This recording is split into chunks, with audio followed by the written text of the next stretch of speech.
ไปบ่ได้แล้วเรียบร้อยแล้วไปบ่ได้แล้วทุกคนเลยเด้มื้อนี้วันที่13มิถุนายนเด้อพี่น้องเด้อปี2568กำลังโลกาว่านี้อัดโทมแล้วครับบริเวณหน้าวัดแถวนี้เนาะตรงหน้าเด้นี่กลายเป็นทะเลแล้วนี่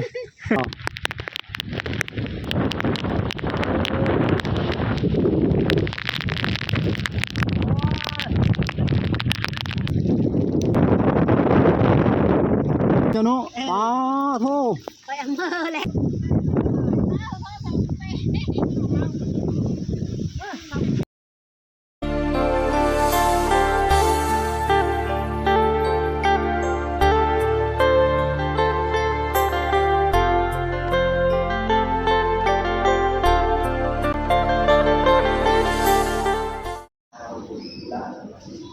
ฝนตกบัดนี้ทุกคนเลยตอนนี้กำลังมารับเงินอยู่ธนาคารเนาะมีผู้ใหญ่ใจดีเพิ่นฝากมาให้แต่ USA เฮาขอบคุณหลายๆเด้อเดี๋ยวก็ข้อมูลของทุกคนได้นี่กำลังกรอกข้อมูลเดี๋ยวสิกรอกข้อมูลชื่อที่อยู่ก่อนแล้วก็หมายเลขอ้างอิงนี่มีหมายเลขอ้างอิงมีชื่อที่อยู่นามสกุลวันเดือนปีเกิดบ้านเมืองแขวงรหัสไปรษณีย์ประเทศเบอร์โทรศัพท์ติดต่อมีอย่างอีกนี่ลายเส้นวันที่แล้วก็มีเอกสารยังยืนการรับเงิน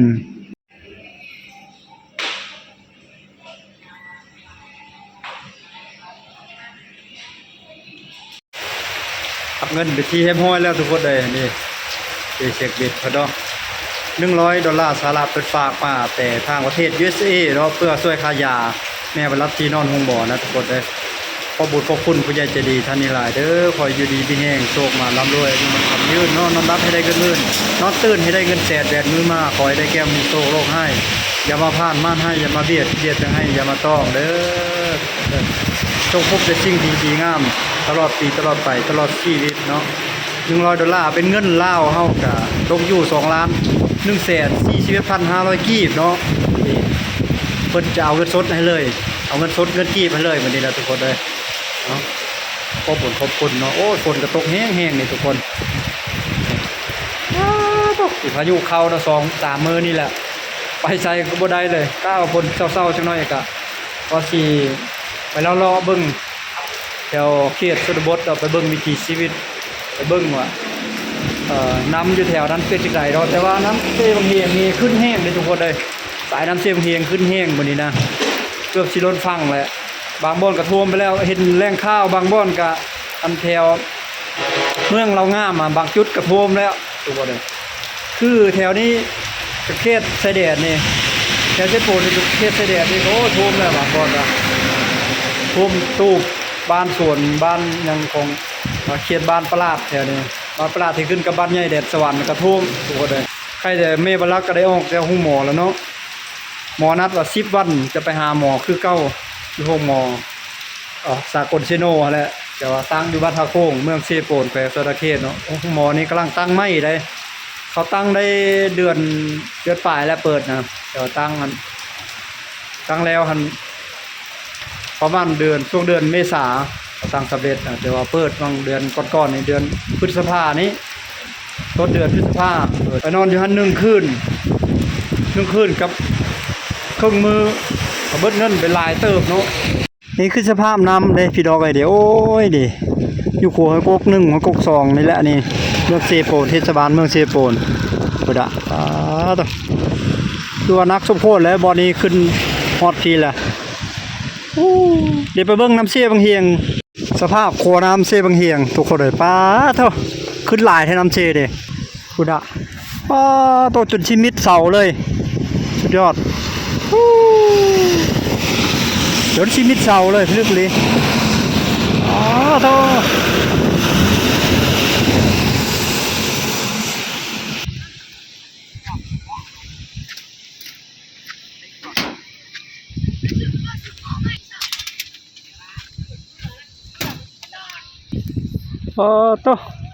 น้ำเต็มฟังล้นๆเลยไกลชิล้นแหละเพิ่งเหือแพ้เขากันยังบ่กล้าออกเลยนี่ จอดไว้ซับลาบอยู่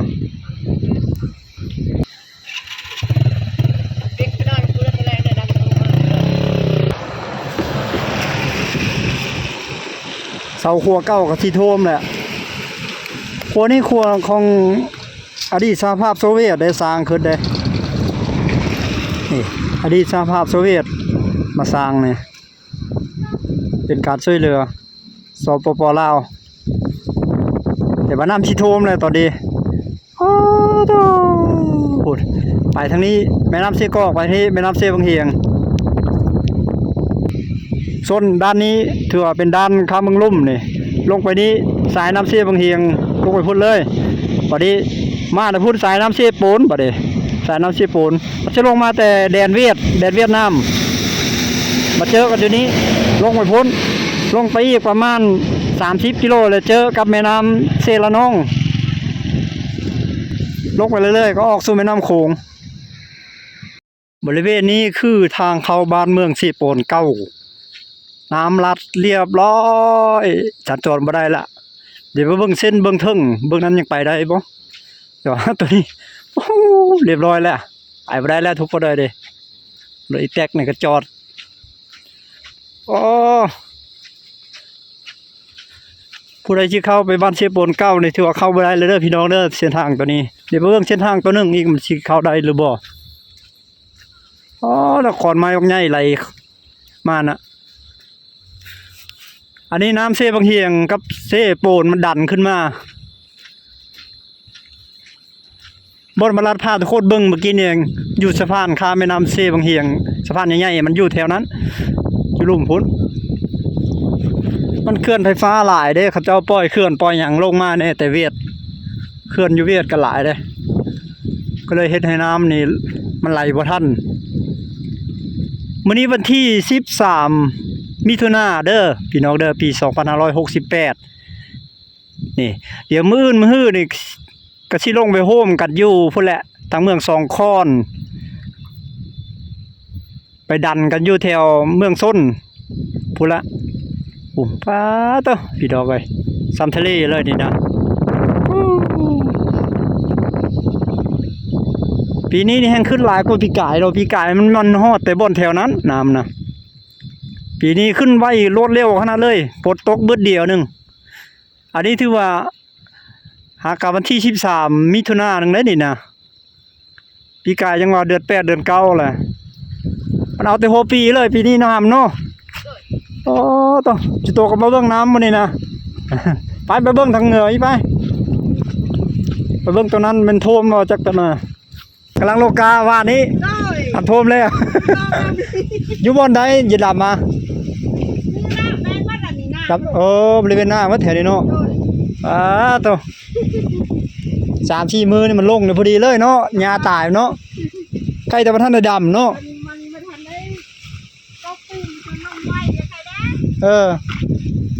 นั่นลงสกปรกมันแล้วกะโอ้กาเจ้าแล้วสิเน่าเนาะอยู่ลุ่มเนาะโดนแล้วแล้วกินเนาะเขาปีกายนี่จักเดือนแล้วเดือน8เข้ามันตกแล้วมันโทมปีกายเนาะปีนี้ฟ้าแต่เดือน6เลยแม่จะเดิน11จะเข้าแม่แล้วแล้วกากระปล่อยแล้วนี่บ่ได้อ้าว3-4 มื้อ5 มื้อแล้วก็เรียบร้อยแล้วกายเนาะ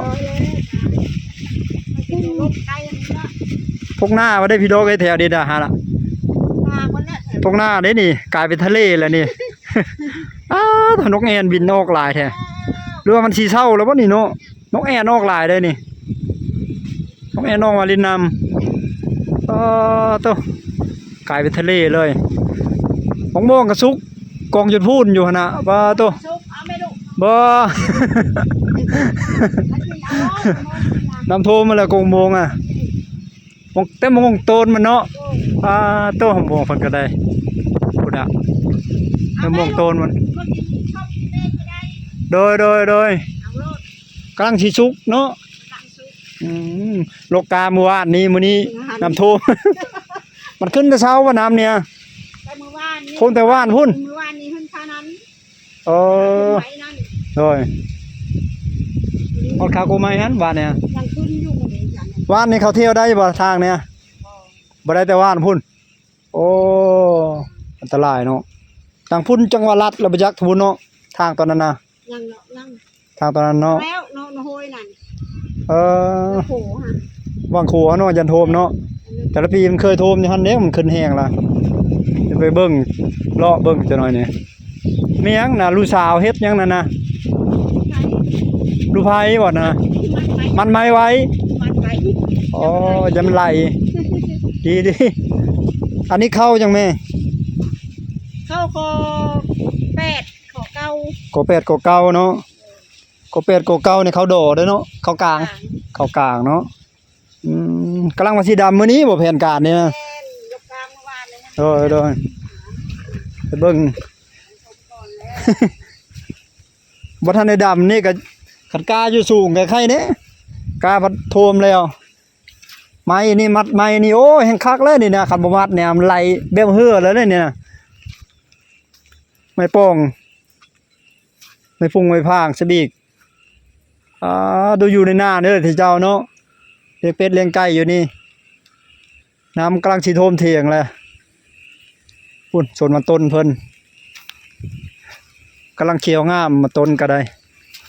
ผลลิ้นดูๆนี่ก็เน่าหมดแล้วดิ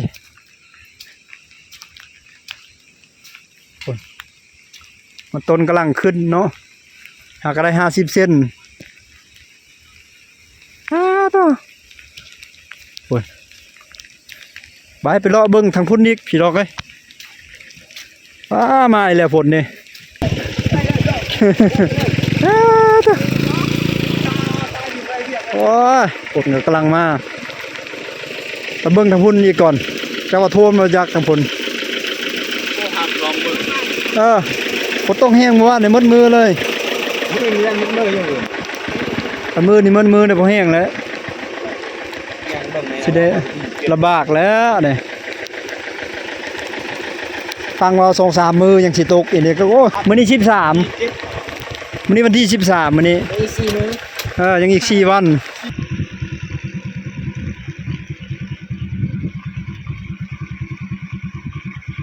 อันนี้ครูห้วยเสนียมบ้านห้วยแจงเมืองเสบนแขวงสันตะเขตเทศบาลเมืองนี่แหละนี่โอ้โตเลือกเลยนี่เดียวมาเบิ่งฟังนี้นี่ก็โหดขนาดเลยและนี่คือสภาพเส้นทางเข้าบ้านเมืองเสบนเก่าเส้นทางเบื้องเหนือดีนะมันมี2 เส้นเด้น้ำกำลังจะลัดจุดนี้นะแต่ว่าจุดข้างหน้านี่ยับไปข้างหน้าในลัดเรียบร้อยเฮบอรถกระบะเขาถอยขึ้นแล้วเขาไปบ่ได้แล้วทุกคนได้ไปบ่ได้แล้วหมู่บ้านเขาติดกับแม่น้ำเสโปนได้แม่น้ำเขาได้เป็นหมู่บ้านตั้งอยู่ติดกับแม่น้ำเสโปนเลย2 ภาคข้างทางนี่มีแต่ท้องให้ท้องหน้าได้ทุกคนเลยนี่เพิ่งเถียงหน้าหลังนั้นกำลังสิมิดแล้วนี่เดี๋ยวเบิ่งฟังนี้กับป้าโดไปทะเลเลยตรงหน้าเบิ่งนี่พุดะ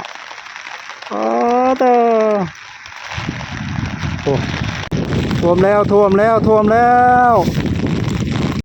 ปีนี้นักก็ปีกายเนาะปีกายเนี่ยบ่ได้ท่วมทางเส้นนี้นะปีนี้ท่วมเลยปีนี้ประเทศคือปี2019กับ2020 2020อะไรโถได้ปี2019 2020ป้าแถวนี้ขี้เหือกข้ามมาสบายดิพูดแหละเครื่องต้นไม้ตัวนี้แหละเครื่องนี้เลยเครื่องต้นไม้นี้เลยปี2020นะนัก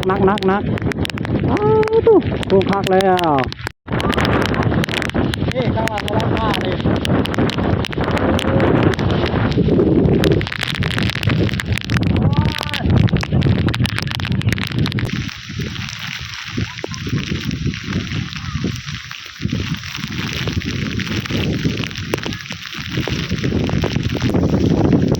สาวกบยัดกองบอลัดสาวน้อย2 คนปุ๊บ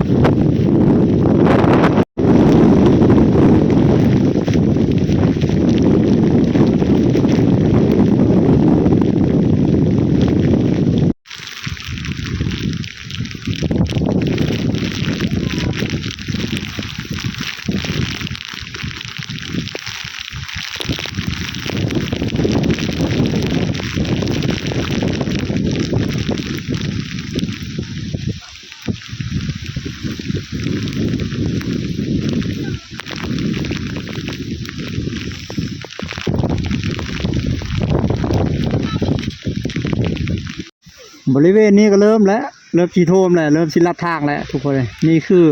เส้นทางเข้าบ้านกลางหรือว่าบ้านทะโคงคุ้มน้อยอันนี้นะนี่ทุกคนมาทึกสะดุ้งอยู่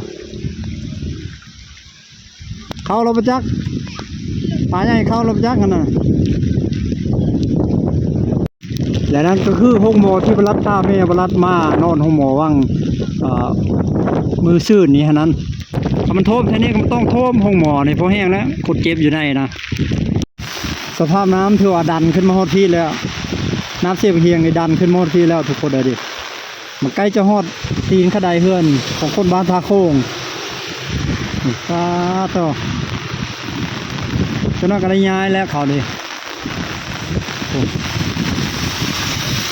แม่น้ำเสียบเฮียงดันขึ้นมาละนี่คือสภาพตัวเมืองเซโปทุกคนเลยโอ้ยเงียบเหงาเลยคือในสภาพเปียกฝนลมฝนพายุลมฝนบรรยากาศในตลาดถือว่าห้างฮานนี่ปิดไปหลายฮานเติบเนาะเกือบเบิดคนละทุกคนเลยนี่ปกติจะเห็นรถจอดเต็มอยู่แถวนี้แหละขับโบยพายุเข้าเนี่ยถ้าพายุบกเข้าในรถจอดเต็มอยู่นี่ทุกมือทุกวันตลอดเกือบ12 ชั่วโมงเลยบริเวณบ้านวงวิไลเขตเทศบาลเมืองเซโปแถวนี้ครับประชาชนได้อพยพขึ้นมาเลยได้ทุกคนเลยดิโอ้ดิชาวบ้านเขาอพยพขึ้นมาตั้งเต็นท์นี่ในแคมป์ทางนี่เพราะว่าเคยมีประวัติเนาะปี2019 2020ดิ2020ดิมันท่วมเกือบมิดเลยแถวนี้นะเขาเจ้าก็เลยคนเครื่องคนของขึ้นมาตั้งไว้อยู่เทิงนี้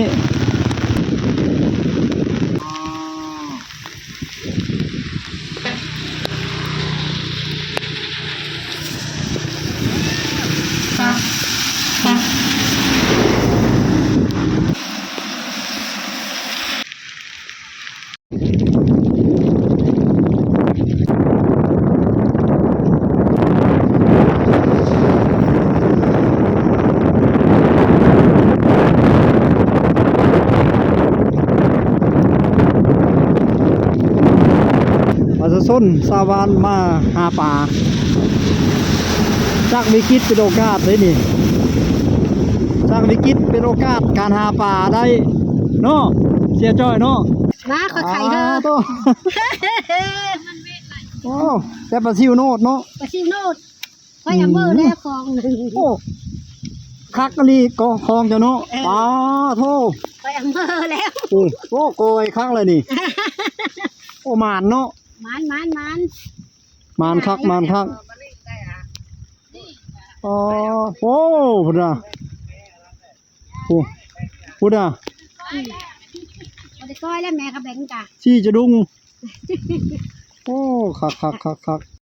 อยได้ก็ได้ปลาใหญ่เนาะสาวเนาะเป็นแม่ปลาปุ๊บจักโตก่อนมีชื่อจักโตเนาะรอบนี้เนาะ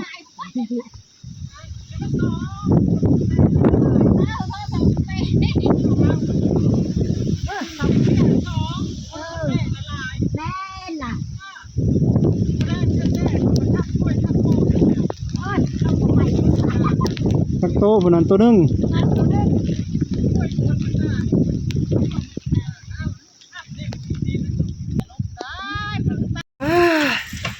กลับมาฮอดเทิดไปที่เรียบร้อยแล้วทุกคนเด้อบัดนี้ครับจนหนาวบัดนั้นก็ไปรอบางน้ำตัวพุทธะยังบ่ได้หยุดบ่ได้เช้าพี่น้องเอ้ยแห้งไหลมาซัดมาทาดเลยฝนนะน้ำฝนนะเอาแต่เอาว่าน้ำมันสิให้น้ำท่วมแท้ๆได้ปีนี้นะทุกคนเอ้ยก็สิประมาณนี้เด้สำหรับวันนี้เนาะเอาก็ฝากทุกคนที่เข้ามาติดตามรับชมคลิปนี้กดไลค์กดแชร์กดติดตามคอมเมนต์เพื่อเป็นกำลังใจให้เวลาเฮ็ดคลิปในครั้งถัดไปเนาะเดี๋ยวมีความคืบหน้าใดๆนั้นบื้นจะรายงานเพิ่มเติมอีกเนาะคือว่าระดับน้ำจะขึ้นในระดับใดเราจะอัปเดตเพิ่มเนาะสบายดีบาย